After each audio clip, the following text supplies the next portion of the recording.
Konferensi Meja Bundar atau KMB menjadi tonggak sejarah kemerdekaan Indonesia.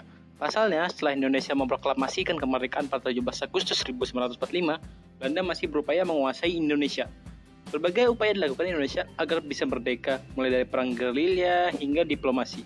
Konferensi Meja Bundar digelar di Den Haag, Belanda pada 23 Agustus hingga 2 November 1949 menjadi upaya diplomasi yang berhasil membebaskan Indonesia dari Belanda.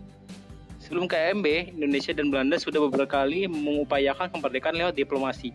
Adanya perjanjian Linggarjati pada 1946, perjanjian Renville pada 1948, dan perjanjian Rumroyen pada 1949. Diadakannya konferensi Meja Bundar juga menjadi salah satu kesepakatan dalam perjanjian Rumroyen.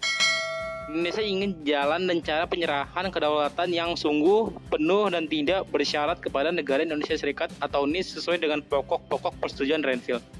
Para pihak turut serta dalam KMB mengupayakan agar KMB dapat dimulai pada 1 Agustus 1949. Mereka berharap konferensi selesai dalam waktu 2 bulan, kemudian persetujuan dihasilkan KMB diusahakan selesai dalam waktu 6 minggu.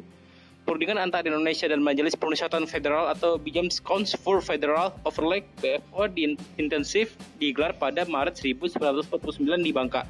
Dalam rangka mempersiapkan KMB di Den Haag, RI dan BFO mengadakan perundingan untuk menyatakan pendapat. Perundingan dilaksanakan 2 kali, yakni Yogyakarta pada 19 Juni 1949 dan di Jakarta pada 22 Juni 1949. Perundingan itu dikenal dengan Perundingan Inter-Indonesia. Hasilnya Indonesia dan BFO sepakat mendirikan Republik Indonesia Serikat atau RIS. Sesudah berhasil menyelesaikan masalah sendiri lewat Konferensi Inter-Indonesia, Indonesia siap menghadapi KMB. Pada tanggal 4 Agustus 1949 dibentuk delegasi yang diketuai oleh Muhammad Hatta. Anggota yakni Muhammad Rum, Supomo, Laimina, Ali Sastroamidjojo, Sujuanda, Sukiman, Suyono Hadinoto, Sumisrojoyo Hadikusumo, Abdul Karim Pringgong Dikdo, TB Simatupang, dan Sumardi. Sementara dari BFO dipimpin oleh Sultan Hamid II dari Pontianak, adapun Belanda diwakili oleh Van Marszeven.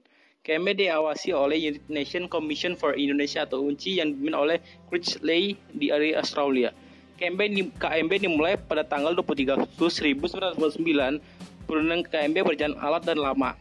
2 masalah yang sulit mencapai ditemui yakni pembentukan Uni Indonesia Belanda dan soal utang Hindia Belanda. Setelah melalui pembahasan berlarut pada 2 November 1949, tercapailah persetujuan konferensi Meja Bundar, yakni Belanda menyerahkan kedaulatan kepada Republik Indonesia Serikat pada akhir Desember 1949. Maka dibentuknya Uni Indonesia Belanda. Dalam Uni itu, Indonesia dan Belanda akan bekerja sama, kedudukan Indonesia dan Belanda sederajat. Indonesia akan mengembalikan semua milik Belanda dan membayar hutang-hutang Hindia Belanda sebelum tahun 1949. Masalah lain barat akan dibahas 1 tahun kemudian. Dampak KMB yakni Indonesia akhirnya mendapat kedaulatannya. Acara pencarian kedaulatan berlangsung pada 27 Desember 1949. Penerbitan naskah pencarian kedaulatan berlangsung di 2 kota yakni Amsterdam dan Jakarta. Di Amsterdam naskah penyerahan kedaulatan ditangani oleh Ratu Juliana dan Muhammad Atta. Di Jakarta naskah ditangani oleh A.H. Loving dan Sri Sultan Hamengkubuwono ke-9. Tanggal 27 Desember 1949, pemerintah sementara negara dilantik. Soekarno menjadi presiden, Perdana Menterinya Muhammad Atta, dan kabinet RIS dibentuk.